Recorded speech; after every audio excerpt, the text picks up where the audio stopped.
there folks, it's Kikoskia here and welcome back to Let's Play Pillars of Eternity. And when last we left off, we're continuing to explore Twin Elms. And I completely overlooked somewhere back in the Old Song District, so let's quickly go back there. Are you speaking from experience, Bloodkin?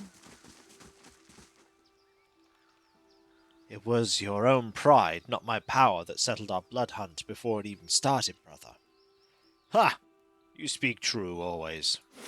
Right, let's go back to Old Song, because there was the giant wolf head in the middle of that map that I just didn't check out. It's not just there for decoration. It's the Temple of Galawain. I'm here. So let's go to the Temple of Galawain and see if there are any quests we can pick up there. I imagine there'll be at least one. It's a pretty imposing structure. And yet, one that I completely overlooked. So, oh, there's also a reagent here. Subtle. Very subtle. The most subtle of structures. You cannot believe how subtle it is, Aloth. Yes? Let us head in. We get 150 XP for finding it. XP we cannot use. What else will we find within its halls? Treasure? Knowledge? Quests? All three? None? We don't get all of the map. That makes sense. Let's have a look here. The viscous liquid gives off a sharp, metallic odor. The enemy won't wait. Let the blood paint flow, I say. The toll's too large. Or are you eager to sacrifice your own for our paint? First Blade. Wonder what they're talking about. Oh! Arensi has no right to defend that cowering cat in the back of the maw. Then track her down and tell her yourself. I'm here. Hello? Kareth, this is no place for sightseeing, even for you.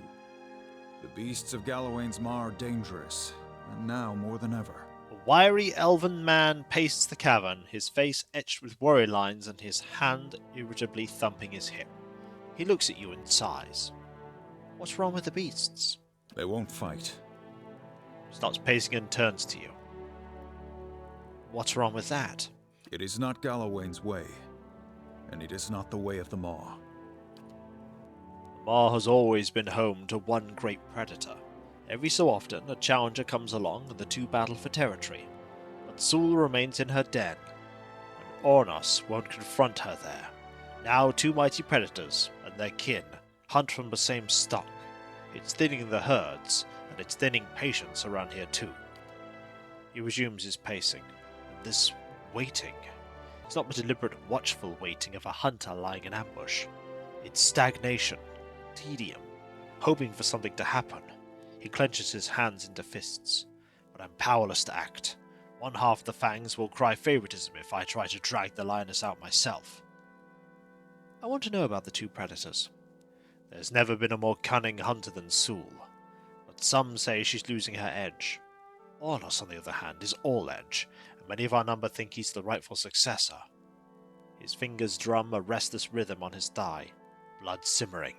It's going to boil over if a little doesn't spill soon. Would you favor Sul or Ornos? He frowns. I see both sides. Sul's cunning and unmatched, but Ornos is the mightier of the two. Both embody traits prized by Galawain. I'm an unbiased outsider. I can look into it. And a fierce one from the looks of it. He scratches his cheek. No harm in letting you try, I suppose. Anything's better than this endless waiting. If you could somehow bring us to a resolution, these tensions will end. If not, he grins, the beasts will make short work of you. He gives you a heavy iron key. We don't normally permit outsiders to venture into the maw, but you understand that you do so at your own risk, and Sul's lions are likely to attack intruders on sight. Still, perhaps you can coax her into fighting the bear. Do whatever you can to end this stalemate. Let's talk about something else, such as... Where is Ornos? Good question. Bear's out hunting right now, but he'll return soon. He's never gone for long. Something else? I prefer action to talk, but I'll answer your questions as best I can. Where can I find Sul? Straight at the back of the moor. He points down the halls on either side of him. You could get through either way, but mind where your feet step. The moor is a dangerous place, and Sul's pride and her advocates are on alert. Tell me about yourself. I'm a leader of the Fangs. We're an order of hunters and warriors devoted to Galawain, and we see that the places of the builders remain pure.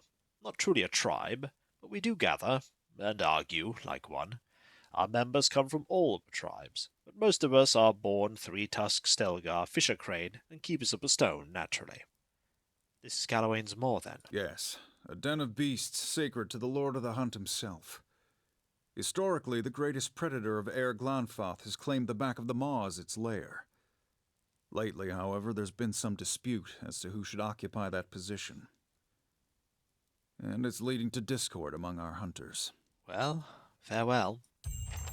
We have a quest! The old queen and the new king. here. Let's speak with you. Come to see the great Oernos, Estremor? He's out for a hunt, but he'll be back. Unlike that lioness, he doesn't stay cooped up in here for long. Why can't Ornos go and fight the lioness, then? Because she holes up at the back of the maw, surrounded by her pride and the natural hazards of this place. It's not the proper way to meet a challenger. She's got to come out and face Oernos to keep her claim.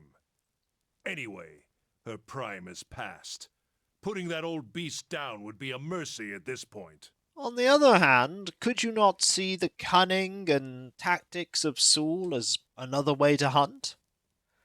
Raw might is not everything. What are you doing here, then? We wait for the big confrontation, but the wait grows exhausting. While Sul hides in the back of the maw, Oernos is denied his victory, and we're all denied the champion we deserve. Well, goodbye. I'm not going to promise to help either side right now, but Alwa hasn't returned yet. That's why. Interesting. The hunter gives you a stiff nod. Well, there's somebody that's named. May their blood freeze in their veins. Are you referring to the people in the Frozen Temple? Tread carefully, Estremor. I think you might be. An Orlan woman stands ankle deep in the sand, sharpening a spearhead. You must be Bethwell's new Estremor. Truth, when I heard she'd let another in, I almost went to the Passage of the Six myself to share words. She points the flint spearhead at you. What, have other foreigners come this way recently? Glamfellan, worshippers of Rimgand, they claim. Simply looters and defilers by another name. That's the truth. The spearhead flashes as she shakes it at the door. They disappear behind the doors of Noonfrost, and now our lake turns to ice and the cold creeps ever closer. She digs a trench in the sand with one bare foot. Yet Bethwell is timid, and she has convinced the other Amfatha that we must respect these Estremorans and their traditions, no matter what mischief guides their hands. She raises her head, slowly looking back toward the entrance. I guess you didn't leave it at that. I sent my own sister, one of my finest scouts, to sniff out the Pale Elf's corruption. I was certain the Amon-Fatha could not ignore the defilement in Noonfrost once Alwa's own eyes had seen it. Yet she still hasn't returned. She looks away. Now I bear the responsibility for her fate, and I can't send the Fangs after her without openly defying the Amon-Fatha. I could look for her. She gives you a guarded look. I don't dare to hope. Whatever catastrophe has befallen Noonfrost does not feel like the work of Kith. Nothing would bring me greater joy than seeing her again. She glances at the sand and frowns. I would take any assistance you can give. What are you doing here otherwise? My stocks equip my brethren in the Fangs, and my hands train them to fight, hunt, and track with skill. What purpose do you have here? Do you have any supplies for sale? Only the finest. You're not wrong. Look at this stuff. Look at Bleak Fang, a one-handed stiletto. On touch. Touch of rot on critical hit, which deals corrode damage. And corrode damage over time. Also, even more bypass. A Nazitak huntress was tracking game with the other wives of her tribe when a terrible blizzard separated her from the rest of the party. Starving and nearly snowblind, she ate the leather of her gloves to fill her belly while she searched for food. As her strength was fading, she came upon the corpse of a caribou, frozen and half gnawed by Arctic foxes. She ate her fill and, exhausted, fell into a deep sleep. When she awoke, she saw the fingers of her left hand stricken with a numbing corruption. As she journeyed back in the direction of her village, she watched the corruption spread along her ankle and across her hand. Unwilling to succumb, she took her stiletto and cut off her hand at the wrist. Ouch. She did what she had to do. Then Regha Conic. It is a hatchet. My partner has told me that hatchets are incredibly powerful for tanks. Plus 5 accuracy against lots of people, plus 25% damage against them as well. Extra attack speed, and hits converted to crits. That seems really good. After enduring a series of Zorip raids, a small Glanfathan clan near Maiden Falls requested aid from a legendary scout to the Fisher Crane tribe of Thean Bog. Such was the cunning of the scouts that they ambushed the Zorips in their own caves. One of the quickest Orlan warriors slaughtered the Zorip chieftain with his own hatchet, naming it Regha Conic, Clever Cutter, in honor of the victory. There's also Wei Toki, which is a battle axe. It is exceptional, and it crits inflict prone. Ooh. Hailing from the lands of Roatai, Wei Toki, or water axe, is covered in traditional spiraling symbols for water and the sea. Omao craftsmen sought to instill the axe with the same power of a rolling wave, striking foes with sudden fearsome force. When the axe is swung, it is said, the twisting symbols undulate like the waters of the Great Eastern. Interesting. You have armor too. Redfield, which is a shield that has Harbinger passive. -3 accuracy to enemies. Ooh. This battered shield saw use in one of the bloodiest battles of the Brokenstone War, after which it fell into Glanfathan hands. Though the shield's name first referred to the original bearer's heraldry, these days it serves as a reminder of the sea of corpses that once littered the fields of Badirwood. The shield retains its vibrant hue, and the flash of crimson often proves a distraction to foes. We also have 7 Skulder's worth, +2 stealth, +1 move speed. Ooh. A rural Deerwooden legend holds that armor crafted from the hide of the nocturnal secretive Skulder imbues the wearer with preternatural stealth. Determined to best every like-minded fellow to test this superstition before him, one enthusiastic human crafted this hide from no fewer than 7 Skulder. Though it's unclear what effect the quantity had, the result is a dark-hued armor that blends undeniably well with the shadows. That is incredibly interesting. I want that. That could be very useful for Grieving Mother. Now, let's go into our stocks and find something to sell. I mean, we can start by selling these. We could also sell... We don't need these stilettos. We really don't need those stilettos. We also don't need these fine wands. We also don't need this exceptional sword. Or this exceptional small shield. Or these shields. Or that shield. Or any of these, truthfully. We also don't need... Yep, don't need any of them. Or these. All that. All that. Now you're giving me money. Fantastic. We're definitely not selling anything super important. No, we're not. Trade. Prison of Ice. Oh no, I'm thinking of Prisoner of Ice. That is a thing to think about. Right, so we now have this, and you're currently using this that gives you +2 perception. I'm going to give you this. Otherwise, it is better. I'm going to do that for now, because it gives you more stealth. And more stealth is pretty important. You currently don't have anything else that gives you stealth, do you? Yes, I think it gives you more move speed, so now you're very fast. Let's have a look at this. The coarse sand offers modest cushioning. It shifts and sighs underfoot. Thought Larha wouldn't do it, sending her own sister. So there's one more place we can go before we head back to Noonfrost. Will you let us through? Yes, you will. And over here is you. We've spoken with you already, and a few things that we can't loot. Oh, we can loot this. Got a book, Book of the Hunt. When my students ask to be taught the way of Galawain, I tell them they have already failed. Does one ask a deer to present itself as dinner? Of course not. One must outwit, outmaneuver, and outpower the deer if one dreams of venison. So it is with the Seeker God. To ask a question is weakness and idle indecision. To seek answers is to understand, and to become one with Galawain. Survival begins with strength from within. But I only strike my students when they ask the second stupid question, for all of us begin young and weak. It is a point fact, and not one of shame, and a central tenet of Galawain's teachings. Perseverance and cleverness are prized by Galawain above brute strength, a fact my young pups often forget. It is right and proper that the strong lead the weak, and it is... Oh, hello, Velma. Speaking of a hunter, here she is. She has hunted me out to get pets. It is right and proper that the strong lead the weak, and it is equally proper that the strong be continually tested until the balance changes. Galawain celebrates the strength of the victor and the prowess of the well-fed predator, but above all, the clever hound celebrates the transformative nature of strength.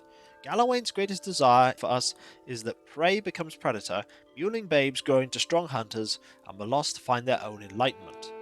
This philosophy is best exemplified by the rites of the Amanfather of Glanfath.